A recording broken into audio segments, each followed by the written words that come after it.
ప్రభు యొక్క మహాకృపను బట్టి ఈ సంవత్సరములు 3వ నెలలో మొదటి ఆరాధనలో మనమున్నాం. గడిచిన రోజులు అనగా 60 రోజులు ఈ సంవత్సరంలో మన జీవితంలో గడిచిపోయింది. ఈ 60 రోజుల్లో ఎంతో మందిని మనం చూస్తూ ఉన్నాం. వారి లోకములో లేదు. వారిలో ఆస్తిపరులు ఉన్నారు, అందచందాలు కలిగిన వారు ఉన్నారు, ధనవంతులు ఉన్నారు, మనకంటే అనేక రకాలుగా యోగ్యత కలిగిన వ్యక్తులు ఉన్నారు. వారికి కలిగిన యోగ్యతలు, వారికి కలిగిన ధనము, వారి యొక్క అందము, వారికి ఉన్నటువంటి బలము, వారికి ఉన్న వయస్సు వారిని రక్షించలేదు. వారి లోకాన్ని విడిచి వెళ్ళవలసి వచ్చింది. అయితే ఏమాత్రము యోగ్యత లేని మనలను దేవుడు తన కృప చేత ఈ సమయం వరకు ఆయన మనల్ని కాసి కాపాడి సజీవుల లెక్కలు మనం నిలబెట్టాడు. ఆయనకి ఎంత కృతజ్ఞత మనం చెల్లించినప్పటికీ ఆయన రుణం మనం తీర్చుకోలేదు. దానికి ఎప్పుడు కృతజ్ఞత కలిగి ఉండాలి. కృతజ్ఞత అంటే మీలో చాలా మంది అనుకునేది దేవుణ్ణి స్తుతించడం ఒక్కటే అనుకున్నారు. దేవుణ్ణి స్తుతించడం ఒక్కటి మాత్రమే కాదు, దేవుని మాటకు మనము లోబడాలి. దేవుని మాటకు మనం లోబడితే దేవుడు ఖచ్చితంగా మన యొక్క బ్రతుకులోనూ ఆశీర్వాదం ఉంటుంది, మన మరణంలో కూడా ఆశీర్వాదం ఉంటుంది. చాలా మంది వారి బ్రతుకులోనూ ఆశీర్వాదం పోగొట్టుకున్నారు, మరణంలో కూడా ఆశీర్వాదం పోగొట్టుకున్నారు.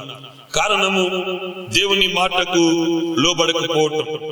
మన దేవుడు ఎలాంటి దేవుడో తెలుసండి, కనికరము గల దేవుడు. ఆయన అన్నాడు, నేను బలిని కోరువాడను కాను, నేను కనికరమును కోరుచున్నాను, కనుక మీ బలులు నాకు ఇష్టం లేదు. అయితే దేవునికి ఇష్టమేంటి? విరిగి నలిగినటువంటి నీ హృదయమే దేవునికి ఇష్టం. విరిగి నలిగిన హృదయాన్ని నువ్వు దేవునికి సమర్పణ చేసినట్లయితే దేవుడు దానిని ఇష్టపడుతున్నాడు. యేసుక్రీస్తు ప్రభుల వారు ఈ లోకములో జీవించిన కాలంలో ఆయనకు ఒక ఆలోచన తట్టింది. ఆలోచన ఏంటంటే, నేను అద్భుతాలు చేసినటువంటి ప్రదేశాలు, నా ద్వారా మేలులు పొందినటువంటి వారి యొక్క జీవితాలు ఎలాగున్నాయో చూడాలనేటువంటి ఒక ఆలోచన వచ్చింది. మనకు కూడా చాలా సందర్భాల్లో ఇటువంటి ఆలోచనలు వస్తూ ఉంటాయి. మన ఎవరికైనా ఉపయోగపడితే, లేకపోతే ఎవరికైనా హెల్ప్ చేస్తే వాళ్ళు ఏ రీతిగా ఉన్నారనేటువంటి తెలుసుకోవాలనేటువంటి ఆలోచన మనకు ఉంటుంది. అలాగే యేసుక్రీస్తు ప్రభుల వారు కూడా తాను ఏ ఏ పట్టణములైతే ఆయన విస్తారంగా అద్భుతాలు చేసాడో ఆ పట్టణాలకు వెళ్ళి చూడాలని ఆశ కలిగిందండి. చూడండి, బైబిల్ గ్రంథములు మత్తయి సువార్త 11వ అధ్యాయము 20వ వచనం నుండి మరి 22వ వచనం వరకు భాగాన్ని చదువుకుందాం. పిమ్మట ఏ ఏ పట్టణములు ఆయన విస్తారమైన అద్భుతములు చేసిను, ఆ పట్టణములు గలవారు మారు మనసు పొందకపోవటం వలన వారి ఇంట్లో గద్దెంపసాగేను. అయ్యో కొరజినా, అయ్యో బెత్షెయిదా, మీ మధ్యన చేయబడిన అద్భుతములు తూరు సీదోను పట్టణములో చేయబడిన ఎడల ఆ పట్టణములో గలవారు పూర్వమే గోనెపట్ట కట్టుకొని బూడిద వేసుకొని మారు మనసు పొంది ఇందురు. విమర్శ దినమందు మీ గతి కంటే తూరు సీదోను పట్టణం వారి గతి వారవదైంది ఉండునని మీతో చెప్పుచున్నాను. దేవునికి స్తోత్రం, హల్లెలూయా. ఈ విషయము మీరు అనుకోవచ్చు, ఈ రోజు మన అయ్యగారు ఎందుకు ఈ విషయం గురించి మాట్లాడుతున్నారు, నేను ఇంకా ప్రసంగులకు వెళ్ళలేదు. ఇది మనం చాలా జాగ్రత్తగా ఆలోచించి గ్రహించుకోవాల్సిన విషయం. ఈనాడు మనం చూసినట్లయితే ప్రభు మాట్లాడిన ఆ మాటలు, తండ్రి మాట్లాడిన మాటలు ఎంత సత్యమైనవి. మీరు చెవులుండి వినరు, హృదయం ఉండి గ్రహించుకొనరు, కన్నులుండి మీరు చూడరు. అవును, ఈ దినాలలో దేవుని కార్యాలు తేటగా మన కళ్ళకు కనబడుతున్నప్పటికీ కూడా వాటిని మనం చూడలేకపోతున్నాం. ఈనాడు ఆయన కూర్చున్న వార్తలు వినబడుతున్నప్పటికీ కూడా అవి వినలేకపోతున్నాం. అవి మన హృదయానికి, మన జీవితాలకు ఎంతో దగ్గరగా ఉన్నప్పటికీ కూడా వాటిని మనం గ్రహించుకోలేకపోతున్నాం. నిజంగా గ్రహించుకొని ఉంటే, నిజంగా దేవుని యొక్క కార్యాలు మనం చూస్తూ ఉంటే, అవి చెవులారా విని మన హృదయంలోనికి వాటిని పంపించినట్లయితే దేవునికి ఎంత మనం భయపడతాం, ఎంత మనం లోపడతాం. ఈనాడు ప్రతి ఒక్క వ్యక్తి కూడా తను తాను పరీక్షించుకోవాల్సిన విషయం ఏమిటంటే, నేను దేవునికి ఎంతవరకు నేను భయపడుతున్నాను, ఎంతవరకు నేను లోపడుతున్నాను, ఎంతవరకు ఆయన చిత్తాన్ని నేను నెరవేరుస్తున్నాను. ఏదో అన్యులు గుడికి వెళ్ళినట్లుగా మనం దేవాలయాలకు వచ్చేసి ప్రార్థన చేసుకుని మరి వెళ్ళిపోతే దాని వల్ల మనకి ఎటువంటి ప్రయోజనము ఉండదండి. ఉంటుందని మీరు అనుకున్నారేమో. నేను ఆదివారం మందిరానికి వెళ్ళాను కదా, మందిరంలోకి వెళ్ళి వాక్యం విన్నాను కదా, నేను ప్రార్థన చేసుకున్నాను కదా, నాకు పర్వాలేదు నువ్వు అనుకున్నావేమో. ప్రియమైనటువంటి వారు, ఇక్కడ ప్రభు చెప్పే మాట ఏంటంటే, నేను దేనినైతే మీకు ప్రకటిస్తున్నాను లేక దేనినైతే మీరు వింటున్నారో దానిని మీరు గట్టిగా పట్టుకోవాలి. అనగా దాని ప్రకారంగా మనం ఏం చేయాలి? జీవించాలి. ఇక్కడ ఆ ప్రభు అయినటువంటి యేసుక్రీస్తు ఈ భూలోకంలో ఉన్నప్పుడు మనం చూసినట్లయితే ఆయన మరి ఏ పట్టణములు అద్భుతాలు విస్తారంగా జరిగించారో ఆ పట్టణములు వెళ్ళాడండి. ఆ పట్టణాలు ఏంటంటే కొరాజిన, బెత్సయిదా, ఇంకా కొన్ని పట్టణాలు ఉన్నాయి. ఈ పట్టణాల్లో ప్రభు అనేకమైన ఆశ్చర్యకరమైన కార్యాలు జరిగించాడు. యేసు ప్రభు ఈ భూమి మీద ఉన్నప్పుడు తను జరిగించిన కార్యాలు ఏంటో తెలుసండి. పరలోక రాజ్య సువార్తను ప్రజలకు ప్రకటించి పశ్చాత్తాపం వైపు ప్రజలు నడిపించాడు. రెండవదిగా మనం చూస్తున్నట్లయితే రోగులను స్వస్థపరిచాడు. మనకు తెలిసిన రోగాలు ఏంటంటే, మనం ఈ భూమి మీద మరి పుట్టిన తర్వాత మనకు కలిగిన రోగాల గురించి మనం మాట్లాడుకుంటాం. అయితే యేసు ప్రభు చేసినవి, అతడు తల్లి గర్భములో పిండాకృతి అయినప్పుడు అతనుకున్న రోగాలు, అంటే పుట్టుకతో ఉన్న రోగాలు, అది గుడ్డితనము, అది అంగవైకల్యము, ఇటువంటి వాటన్నిటిని కూడా ఆయన బాగు చేయడం జరిగింది. ఆయనను గూర్చి సరసాలను యోహానికి ఆయన యొక్క శిష్యులు వినిపిస్తున్నాడు. ఆయన గూర్చి మేము తెలుసుకున్నాం. అదేమిటంటే ఆయన గుడ్డి వారికి చూపిస్తున్నాడు, మూగ వారికి మాటనిస్తున్నాడు, చెవిటి వారికి వినికిడినిస్తున్నాడు, కుంటి వారికి నడకనిస్తున్నాడు. అలాగే ఆయన చనిపోయినటువంటి వారిని ఏం చేస్తున్నాడు? బ్రతికిస్తున్నాడు. దేవునికి స్తోత్రం, హల్లెలూయా. పరలోక రాజ్య సువార్తను ప్రకటిస్తున్నాడని యోహాను తెలియజేసినప్పుడు యోహాను అన్నాడు, ఆయనే మీరు ఎవరి కొరకైతే ఎదురు చూస్తున్నారు, నేను ఎవరి గూర్చి అయితే నేను ప్రకటన చేశాను, ఎవరి చెప్పులునైనా ఇప్పటికి నేను యోగ్యుడను కానని చెప్పాను, ఆయనే. ఇక నన్ను కాక మీరు ఆయనను వెంబడించనని యోహాను తన శిష్యులు ఎక్కడ పంపించాడండి? యేసుక్రీస్తు ప్రభు దగ్గరికి పంపి. ఎందుకంటే నన్ను వెంబడించిన ద్వారా మీకు రక్షణ కలగదు, ఆయన వెంబడించిన ద్వారా మీకు రక్షణ కలుగుతుందని. ఇలాంటి ఎన్నో అద్భుత కార్యాలు ఆ కొరాజిన, ఆ బెత్సయిదాలో ప్రభు జరిగించాడండి. ఆ పట్టణ ప్రజలు ఏ రీతిగా ఉన్నారు? నాకు విధేయత కలిగి ఉన్నారా? విధేయత లేకుండా ఉన్నారా? విధేయత కలిగి ఉన్నారా? విధేయత లేకుండా. యేసు ప్రభు తన అద్భుతం చేసిన ప్రతి స్థలంలో అద్భుతం జరిగినటువంటి బిడ్డకి, ఏ బిడ్డ అయితే తన జీవితంలో దేవుని యొక్క కార్యాన్ని చూస్తుందో, దేవుని యొక్క మహిమను చూస్తుందో, వారికి ఒక ఆజ్ఞ లేక ఒక సలహా ఇచ్చే వెళ్ళిపోతాడు, నువ్వు ఇలా ఉండాలి అని చెప్పి. అయితే యేసు ప్రభు ఇప్పుడు వచ్చి చూస్తుంది ఏంటంటే, వాళ్ళు అలా ఉన్నారా లేదా? నేను ఏదైతే వారికి ప్రకటించానో, ఏదైతే వారికి ఉపన్యసించానో దాన్ని వారు చేపట్టి దాని ప్రకారంగా జీవిస్తున్నారో లేదని యేసుక్రీస్తు చూడడానికి వెళ్ళాడు. ఈ మధ్యాహ్న కాలంలో దైవ సన్నిధిలో ఉన్న ప్రియ దైవ జనాంగమా, నీకు కూడా దేవుడు మరి ఆయన వాక్యాన్ని నీకు కూడా ప్రకటించాడు, నీకు కూడా తెలియజేశాడు. నిన్ను కూడా ఆయన పరిశీలన చేస్తున్నాడండి. ఏమని పరిశీలన చేస్తున్నాడు అనగా, నీవు ఆయన మాట ప్రకారం నువ్వు జీవిస్తున్నావు లేదా, నువ్వు లోబడుతున్నావు లేదా, విధేయత కలిగి ఉన్నావా లేదా ఆయన పరిశీలన చేస్తున్నాడు. ఇక్కడికి వచ్చి ఆయన చూస్తున్నప్పుడండి ఆ పట్టణ ప్రజలు ఎలాగున్నారండి? అద్భుతం జరగక మునుపు, దేవుని యొక్క వాక్యము తెలియక మునుపు ఎలాగున్నారు, తెలిసిన తర్వాత కూడా అలాగే ఉన్నారు. మీ ప్రవర్తన కూడా ఎలాగుందండి? వాక్యం వెనక ముందు, విన్న తర్వాత, వాక్యం వెనక ముందు, విన్న తర్వాత. మన జీవితంలో రెండు పాటలు అయిందండి. ఒకటి వాక్యము మనం తెలుసుకోక ముందు, వాక్యము తెలుసుకున్న తర్వాత. ఈ రెండింటికి వేరియేషన్ ఉండాలి, ఈ రెండింటికి తేడా ఉండాలి. ఆ తేడా కూడా ఇతరులు గుర్తించేంత తేడా, మనం గుర్తించుకోవటం కాదు, ఇతరులు మనం గుర్తించాలా తేడా. పౌలు యొక్క జీవితాన్ని మనం చూసినట్లయితే వాక్యము తెలియక మునుపు, వాక్యము తెలిసిన అనగా యేసుక్రీస్తుని తాను తెలుసుకోక మునుపు, తెలుసుకున్న తర్వాత, ఈ రెండింటికి చాలా తేడా ఉందండి. తెలుసుకునక మునుపు అందరిలాగే ఉన్నాడు, నిష్ఠ కలిగిన యూదుల్లాగా ఉన్నాడు. తెలుసుకున్న తర్వాత అతను ఎలా మారాడు తెలుసండి? యేసుని వెంబడించి నిజమైనటువంటి విశ్వాసిగా అతను మార్పు చెందాడు. దేవునికి స్తోత్రం. అయితే ఇక్కడ మనం చూసినట్లయితే ఆయన బెత్షెబా కొరాజీనులో చేసిన అద్భుతాలను బట్టి అక్కడ ప్రజలు ఏమి రాలేదండి? మారు మనసు రాలేదు. ఇంతకు ముందు ఆయన చెప్పినప్పుడు, అంటే ఆయన బెత్షెబాకు వెళ్ళినప్పుడు, కొరాజీనానికి వెళ్ళినప్పుడు ఆయన వారికి ఏం చేశాడంటే ప్రసంగం చేశాడు, మంచి మాటలు చెప్పాడు, మారు మనసును కూర్చున్నటువంటి వర్తమానాన్ని అందించాడు. ఆ మాటలు ఎలాగోనైతే తెలుసండి? సమాధానంతోనూ శాంతితో కూడిన మాటలు చెప్పాడు. కానీ ఇప్పుడు ఆయన ఏం చెప్తున్నాడండి? శాంతికరమైన మాటలు ఆయన చెప్పట్లేదు, సమాధానకరమైన మాటలు చెప్పట్లేదు. ఆయన ఏం చేస్తున్నాడు తెలుసండి? వారిని గద్దింపసాగాను. ఆయన గద్దింపసాగడు. ఇప్పుడు ప్రభు మీ దగ్గరికి వచ్చి చేసే పని ఏంటో తెలుసండి? మిమ్మల్ని గద్దిస్తున్నాడు. యేసు ప్రభు ఎప్పుడు ఎవరిని కూడా రిక్వెస్ట్ అనేది చేయడండి, ఎవరిని రిక్వెస్ట్ చేయడు. ఖచ్చితంగా నువ్వు ఎలా ఉంటేనే నేను నీతో ఉంటాను అని చెప్పేవి రెండే మాటలు.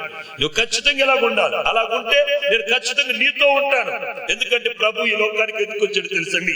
ఎవడైతే నా స్వరము విని తలుపు తీస్తాడో వాడితో నేను, నాతో వాడు కలిసి భోజనం చేసి, దాని అర్థం ఏంటండి? ఇద్దరము కలిసి ఒక గృహంలో ఉంటామని చెప్తున్నాడు. ఆ గృహం ఏంటో తెలుసండి? నీ హృదయమే. దేవునికి స్తోత్రం. హల్లెలూయా. ఇక్కడ ఆల్రెడీ నీవు మాత్రమే కాకుండా ఇంకొకటి టెస్ట్ చేసుకున్నాడు. ఈ హృదయంలో ఎప్పుడు కూడా ఒక్కళ్ళు ఉండరు, మనతో పాటు ఇంకొకడు ఉంటాడు. వాడు లోకంలో ఉన్నవాడైనా కావచ్చు, యేసు ప్రభు అయినా కావచ్చు. వీడు వెళ్ళిపోయాడు అనుకో, యేసు ప్రభు వస్తాడు. యేసు ప్రభు ఉంటే వాడు రాడు, యేసు ప్రభు వెళ్ళిపోయాడు అనుకో వాడు వచ్చి దూరేస్తాడు. అర్థమైందా? గమనించండి, మన హృదయంలో ఎవరు ఉంటారు? ఇద్దరు వ్యక్తులు ఇప్పుడు ఉంటారు. అందులో ఒకరు నీవు, ఇంకొకరు ఈ లోకంలో ఉన్నవాడైనా కావచ్చు, యేసు ప్రభు అయినా కావచ్చు. నువ్వు మంచి పనులు చేస్తున్నావు, నీలో ఎవరు ఉన్నట్టండి? నీతో పాటు ఎవడు ఉన్నట్టు? మంచి వ్యక్తి అంటే యేసు ప్రభు ఉన్నట్టు. నువ్వు మంచి పనులు చేయట్లేదు, నువ్వు ఇష్టానుసారంగా జీవిస్తున్నావు, పాత పాపమే కదా అని చేస్తున్నావు. ఒక పాస్టర్ గారు ఒక ఆవిడతో చెప్పాడట, ఆ మన్నదట్టండి, అయ్యగారు ఎప్పటి నుంచో మాకు రిలేషన్ ఉన్నదండి, యేసు ప్రభు నమ్ముకున్నాను కదా, ఆ రిలేషన్ కంటిన్యూ చేయొచ్చా మానేయొచ్చా అని అడిగిందట తెలుసుకోవటానికి. ఎవరైనా ఎవరిని అడుగుతారు? దావీదు సేవకులు అడుగుతారు. సేవకుడు ఏం చేయాలి? వాక్యం ఎలాగైతే ఉందో అలా చెప్పాలి. ఈ సేవకుడు అమ్ముతానంటే, అమ్మా నువ్వు చేసింది పాత పాపం కదా, పాత పాపం అయితే కంటిన్యూ చేయొచ్చు. ఇక మారు మనసు ఏముందండి? అవునండి, మనిషికి మారు మనసు ఉందా? ప్రియమైనటువంటి వాడు జాగ్రత్త.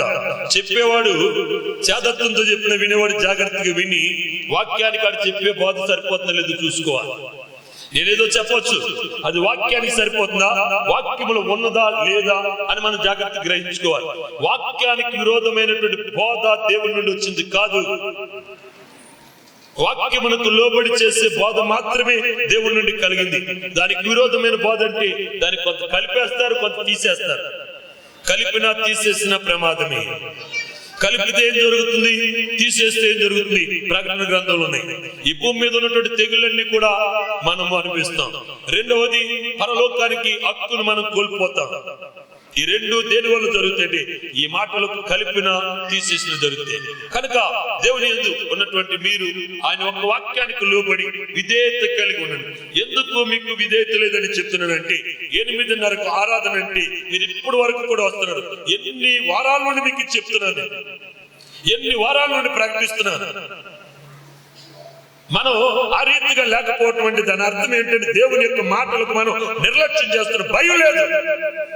భయం లేకపోతే భయపడే ఒక దినం రాబోతుంది. దేవునికి స్తోత్రం. ఇప్పుడు నువ్వు భయపడకపోతే ఒక దినం రాబోతుంది, ఖచ్చితంగా రోజు భయపడతావు. అప్పుడు భయపడ్డా ప్రయోజనం ఏమీ ఉండదు. అప్పుడు భయపడినా నువ్వు ఎటువంటి రక్షణను పొందలేవు. అప్పుడు భయపడినా నీకు ప్రభు సహాయం ఏమాత్రము కూడా అందదు. ఇది ప్రభు నీకు సహాయం చేసే సమయం కనుక ఆయన మాటకు నువ్వు లోబడి ఖచ్చితంగా నీవు సమయాన్ని పడి, ఈ సమయాన్ని కొంచెమే నువ్వు పాటించకపోతే ఇక నీ జీవితం ఎలా ఉందో నేను ఆలోచన చేయొచ్చు, దేవుడు కూడా ఆలోచన చేస్తాడు. ఇది నువ్వు చేయగలిగింది నువ్వు చేయలేకపోతున్నావు. 8:30 గంటలకు రావాలి అనుకున్నది నీ చేతిలో ఉన్నది. ఇది నువ్వు చేయగలవు.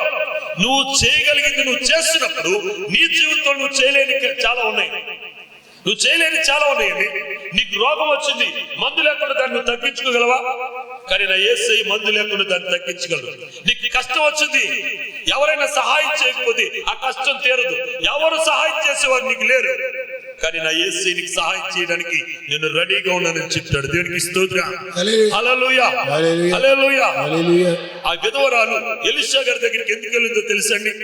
బంధువులు విడిచిపెట్టేశారు, స్నేహితులు విడిచిపెట్టేశారు, అయిన వారు విడిచిపెట్టేశారు. తన భర్త బ్రతుకున్నప్పుడు ఆ భర్త దగ్గరికి వచ్చి అతని వాళ్ళు మేలు పొందిన వారు కూడా ఈ రోజు ముఖం చాటేసేశారు. కనుకనే ఆమె ఎక్కడికి వచ్చింది? దైవజనుడి దగ్గరికి వచ్చింది. సహాయం లోకంలోకి దొరకలేదండి. దైవజనుడి దగ్గరికి వచ్చినప్పుడు దైవజనుడు ప్రార్థన చేశాడండి.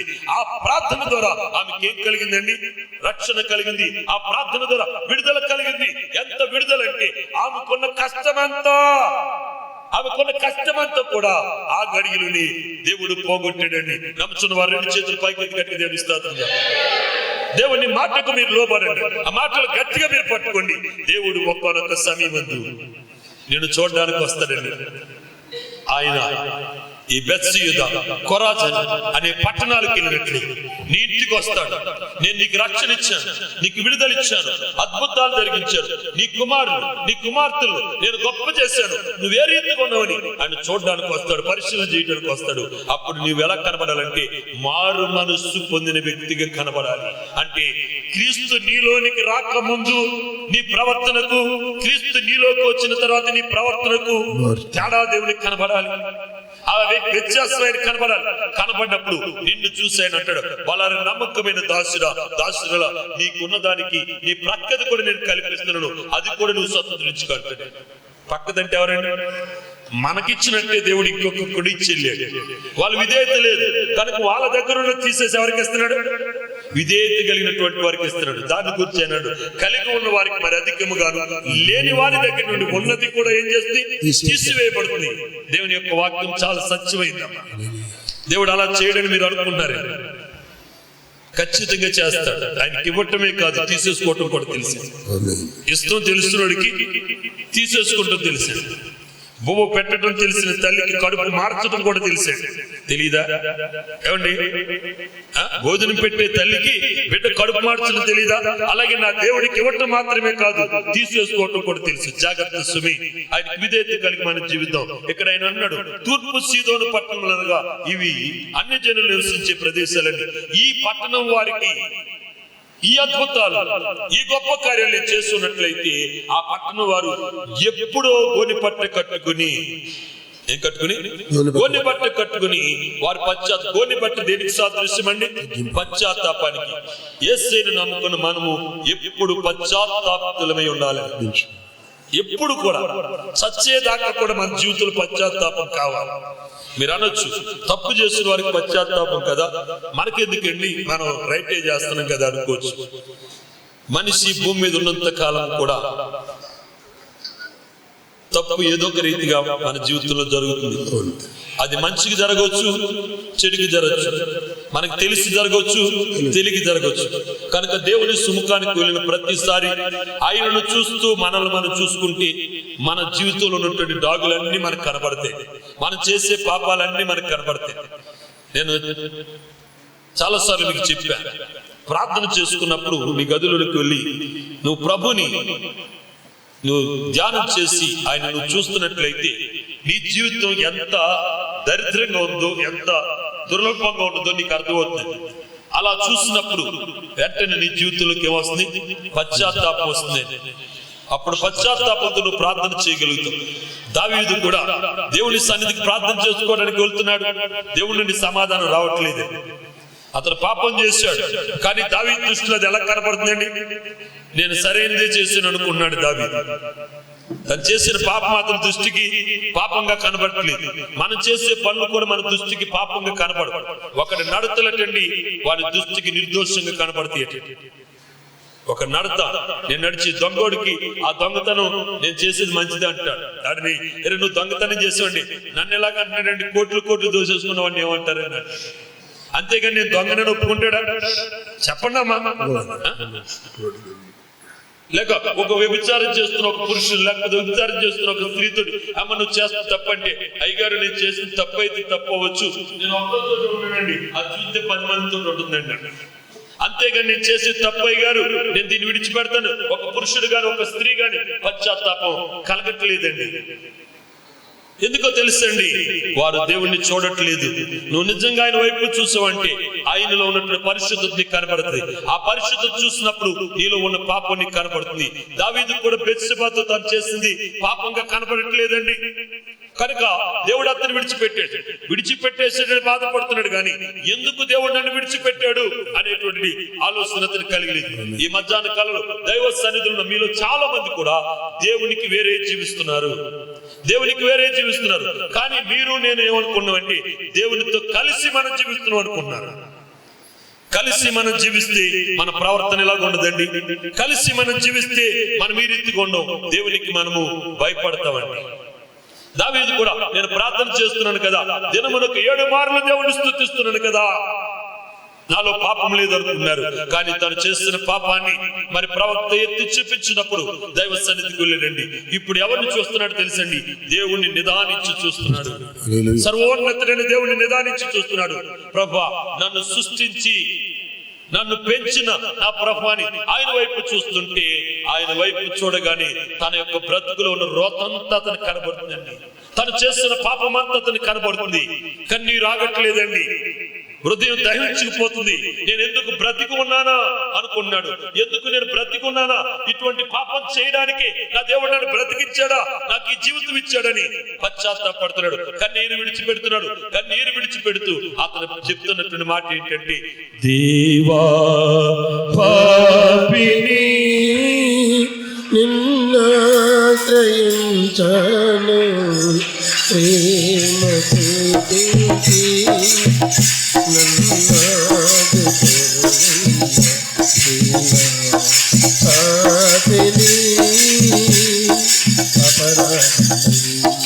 అందుడని అపవాదితో అనుచరిని, అందుడని అపవాదితో అనుచరిని, స్థితిలో స్థితినందరిలో చీకటిలో పంచన చేసినందరిలో పంచన చేసినందరిలో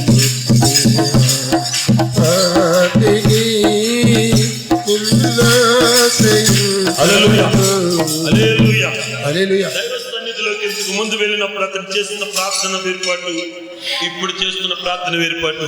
ఇప్పుడు ఏం చేస్తున్నాడంటే కృతజ్ఞత కలిగి తన పాపాన్ని దేవుని ఎదుట ఒప్పుకొని పశ్చాత్తాపంతో ప్రార్థన చేస్తున్నాడు. ప్రియా దైవ జనాంగమా, నీ జీవితాన్ని కూడా ఒక్కసారి పరిశీలించి దేవుని యొక్క వాక్య వెలుగులో పరిశీలన చేసుకుని నీలో జరుగుతున్నటువంటి నీకు విరోధమైన కార్యం అనగా దేవునికి విరోధమైన కార్యం నీలో జరుగుతుంది.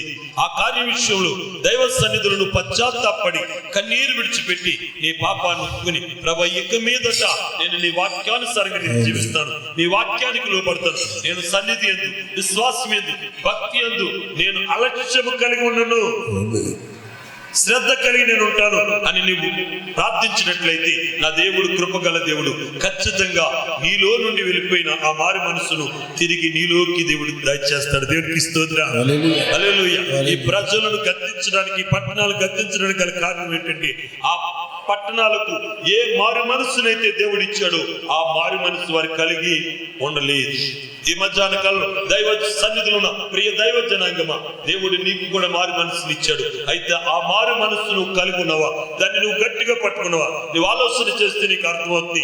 నీవు మొదట మార్పు చెందినప్పుడు, యేసుక్రీస్తుని నీ జీవితంలోనికి నీవు అనుకరించినప్పుడు, లేకపోతే ఆయన నీ జీవితంలోకి ఆహ్వానించినప్పుడు నీ పరిస్థితి ఎలాగుంది? ఇప్పుడు నీ పరిస్థితి ఎలాగుంది? చాలా మంది మారు మనసు పొందిన తొలి దినాల్లో ఎలాగుంటారంటే చాలా చక్కగా టయానికి వచ్చేస్తారండి, చాలా చక్కగా ప్రార్థన చేసుకుంటారు. రాను రాను అది ఏం చేస్తారు? వాళ్ళ జీవితంలో దేవుని యొక్క రాకడ ఆలస్యము, మన పోకడ ఆలస్యమైంది. ఈ ఆలస్యంలో మనలో వచ్చిన మార్పు ఏంటంటే దేవుడు అంటే అలక్ష్యము. దేవుడు అంటే అలక్ష్యమండి. అలక్ష్యము చేయకూడదండి.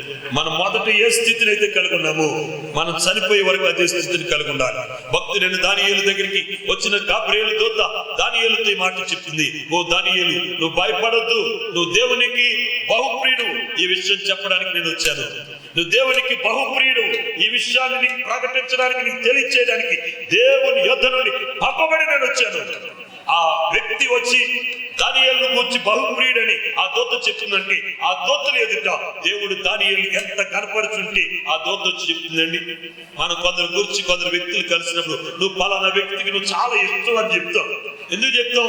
ఆ వ్యక్తిని గూర్చి ఆ వ్యక్తి మాట్లాడిన మాటలు మనం విన్నాం, ఎంతో గొప్పగా మాట్లాడాడు కనుక వచ్చి ఏం చెప్తామంటే, అబ్బో నువ్వంటే ఆయనకి చాలా ఇష్టం, చాలా ప్రేమ అని చెప్తాం. దానియేలును గూర్చి ఆ దూత వచ్చి చెప్పిన మాట ఏంటంటే, దానియేలు, నువ్వు దేవునికి బహుప్రియుడు. ఎందుకో తెలుసా? నీ మొదటి దినమును నువ్వు మర్చిపోలేదు. దేవుడు నిన్ను పిలిచిన ఆ పిలుపును, దేవుడు నేను ఏర్పాటు చేసుకున్న ఆ స్థితిని నువ్వు మర్చిపోకుండా ఆనాటి నుండి నేటి వరకు నీ జీవితంలో దేవుడు ఏ రీతిగా అయితే ఉన్నాడో దాన్ని నువ్వు ప్రార్థనలు నువ్వు ఏం చేస్తున్నావు? జ్ఞాపకం చేసుకున్నావు. నీ బ్రతుకులను జ్ఞాపకం చేసుకున్నావు. నీవు కూర్చున్నవి జ్ఞాపకం చేసుకున్నావు. నువ్వు నడిచినవి జ్ఞాపకం చేసుకున్నావు. నువ్వు పడుకున్నది జ్ఞాపకం చేసుకున్నావు. నువ్వు మర్చిపోలేదు కనుక నువ్వు దేవునికి ఎలా ఉన్నావు? బహుప్రియుడిగా ఉన్నావు. దేవునికి స్తోత్రం. హల్లెలూయా. దానియేలు బహుప్రియుడు గనుకనే దానియేలు తన మొదటి దినాన్ని మర్చిపోలేదు కాబట్టి తన చుట్టూ కష్టం వచ్చినా సరే తనకి ఏ హాని జరగలేదండి.